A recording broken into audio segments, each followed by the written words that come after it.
یہ ضروری نہیں کہ بیٹوں سے نام روشن ہو، میرے نبی کا چلا ہے خاندان بیٹی سے۔ معزز سامعین اکرام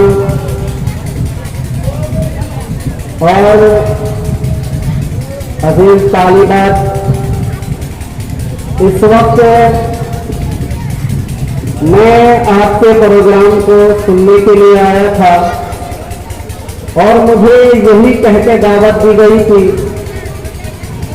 کہ ماشاءاللہ پروگرام بہت ہی نرالے انداز کا ہے اور بہت ہی پرمغز ہے۔ میرے اندر ایک شوق پیدا ہوا، ایک داعیہ پیدا ہوا اس بنیاد پر کہ ہم لوگ بھی ایک بنات کا ادارہ چلاتے ہیں جہاں پر عربی چہارم تک کی پڑھائی ہے، اور یہ ادارے کے اندر جو حسن اور خوبی ہوتی ہے ایک دوسرے کو دیکھ کر اور ایک دوسرے کی اچھی چیزوں کو اپنا کر اس کے اندر نکھار پیدا ہوتا ہے۔ اسی نیت سے اس مبارک محفل میں آنے کی میں نے کوشش کی اور یہاں تک پہنچا، لیکن یہاں آنے کے بعد اسٹیج میں بیٹھنے کے بعد یہ حکم ہوا کہ تھوڑی دیر پروگرام کے تعلق سے گفتگو کی جائے۔ الحمدللہ میں اس ادارے سے کافی دن سے متعارف ہوں، اور اس کا جو پہلا پروگرام ہوا تھا جس وقت بچیاں عربی سونگ غالباً یا چہارم پڑھ کر کے اس ادارے سے نکل کر مختلف اداروں میں دینی خدمت کر رہی ہیں، اس موقع سے بھی میں تشریف آیا تھا، اور وہ پروگرام اب تک میرے ذہن و دماغ میں گردش کر رہا ہے۔ اسی وجہ سے اور دلچسپی بڑھی کہ ایک اچھا پروگرام ہوتا ہے اور بہت ہی نرالے انداز کا ہوتا ہے۔ الحمدللہ یہاں کی کچھ چیزوں کو ہم نے اپنایا اور کامیابی ملی۔ بڑی خوشی ہو رہی ہے یہ محفل دیکھ کر، میں پھولے نہیں سما رہا ہوں اور بہت ہی مبارکبادی پیش کرتا ہوں یہاں کے منتظمین کو، خاص طور سے حضرت مولانا ناظر حسن صاحب کو کہ انہوں نے اپنے خون پسینے سے اس ادارے کو سینچا ہے، اور اسی کے ساتھ ساتھ یہاں کے تمام اساتذہ کو مبارکبادی پیش کرتا ہوں، اور انہی اساتذہ میں سے حضرت قاری اظہار صاحب جنہوں نے اپنی تن من دھن ہر کچھ قربان کیا ہے، اور انہوں نے انہی کی محنت اور جانفشانی کی وجہ سے اس ادارے کی پہچان ہے۔ میں انہیں بھی دل کی گہرائی سے مبارکبادی پیش کرتا ہوں۔ اس سے دوسرے اساتذہ قبیلہ خاطر نہ ہو، کیونکہ تلک الرسل فضلنا بعضهم علی بعض، اللہ نے ہر چیز کے اندر سب سے مراتب رکھی ہے، کسی کا مقام کچھ اونچا ہے، کسی کا مقام اس سے کچھ نیچا ہے، تو کسی کے مقام کو گھٹانا مقصد نہیں ہے۔ جس طرح سے قاری صاحب نے رات اور دن کوشش کی اور محنتیں کی ہیں، اللہ سے امید ہے کہ اللہ پاک ان کو یہاں نہیں تو آخرت میں اس کا صلہ ضرور عطا فرمائے گا۔ معزز سامعین اکرام، یہ جو آپ نظارہ دیکھ رہے ہیں، یہ منظر جو آپ کے سامنے ہے، یہ یوں ہی تیار نہیں ہوا ہے، بلکہ اس کے پیچھے بے شمار محنتیں لگی ہیں۔ اس طرح کا منظر دیکھنے کے لیے ہم سب اپنی بچیوں کو گجرات، لکھنؤ، سہارنپور اور باہر کا علاقہ بھیجتے تھے۔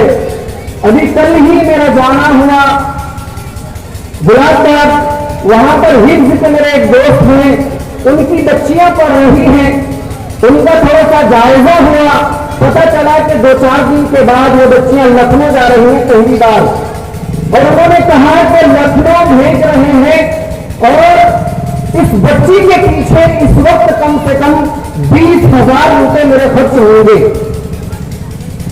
اور جب ان سے مذاکرہ ہوا اور ان کا جائزہ لیا گیا تو ان کا جو نصاب تھا دینی کتابیں بالکل خالی تھی.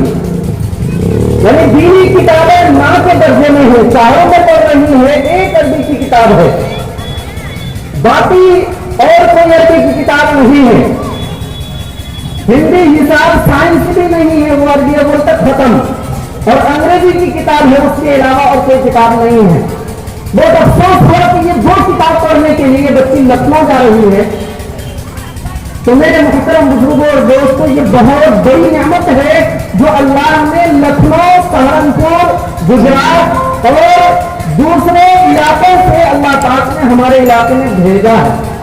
لوگ اس طرح کی تعلیم کے لیے آج بھی متفکر ہیں اور اس ادارے کی بڑی قربانی ہے کہ شروع ہی سے اداروں کو, دوسرے اداروں کو یہ مواد فراہم کر رہے ہیں, یہ معلمہ تیار کر کے ان کے سپرد کر رہے ہیں.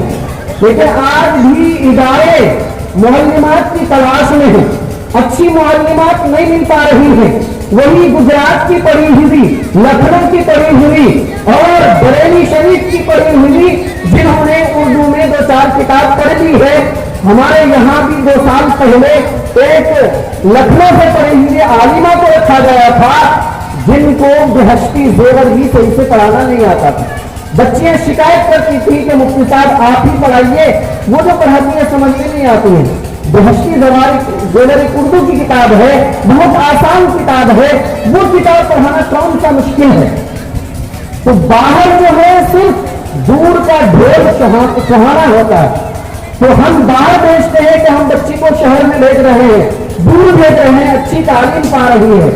لیکن ہم نے دیکھا کہ جو بچیاں ہمارے یہاں بچپن سے لے کر کے شروع سے ابتدائی تعلیم سے لے کر چہارم تک پہنچی ہیں, ان کی تعلیم و تربیت اور اخلاق و کردار جس معیار کا ہے وہ معیار کا تعلیم اور تربیت دوسرے اداروں میں نہیں ہے. باہر سے پڑھی ہوئی بچوں کو تو ہم نے بین لگا دیا ہے کہ اب دوسرے ادارے سے جو بچی پڑھ کے آئے گی اس کا ایڈمیشن ہم نہیں لیں گے, کیونکہ ان کی وجہ سے ادارے کا نظام خراب ہوتا ہے اور یہاں کی تربیت میں زد پڑتا ہے. باہر سے جو بچیاں پڑھ کے آتی ہیں ان کے اخلاق و کردار اس معیار کا نہیں ہوتا ہے جو ہمارے یہاں شروع سے رہ کر کے بچیوں نے تربیت پائی ہے اور تعلیم کا اعلیٰ معیار اور اعلیٰ کوالٹی انہوں نے حاصل کی ہے. میرے محترم بزرگوں اور دوستوں, اور ان کو تعلیم اور تربیت کے ساتھ ساتھ گھر میں رہتے ہوئے اب ایک انسان اپنی بچی کو لکھنؤ بھیج رہے ہیں, بریلی شریف بھیج رہے ہیں, گجرات بھیج رہے ہیں, تو اپنے کلیجے کے ٹکڑے کو وہ باہر بھیج رہے ہیں. صبح سے شام تک بے چینی لگی رہتی ہے, جب تک بچی باہر رہتی ہے پریشانی رہتی ہے. اور بچی کے تعلق سے اگر فون آ گیا, خبر آیا کہ بچی کی طبیعت خراب ہوئی تو ماں باپ یہاں پر کھانا پینا چھوڑ دیتے ہیں. لیکن اللہ کا کرم ہے کہ اللہ نے ایسا ادارہ ہمارے گھر میں پیدا کیا ہے کہ ہم اپنی بچیوں کو اپنے ایک دسترخوان میں کھلاتے ہیں, اپنے سامنے میں کھلاتے ہیں, اور ہمارے ساتھ رہتے ہوئے انہوں نے عالمیت کا مکمل کورس حاصل کیا ہے. عالمہ کی تلاش لوگ زمانے سے کر رہے ہیں. اپنے بچوں کی انجینئر اور ڈاکٹر لڑکوں کی شادی کے لیے عالمہ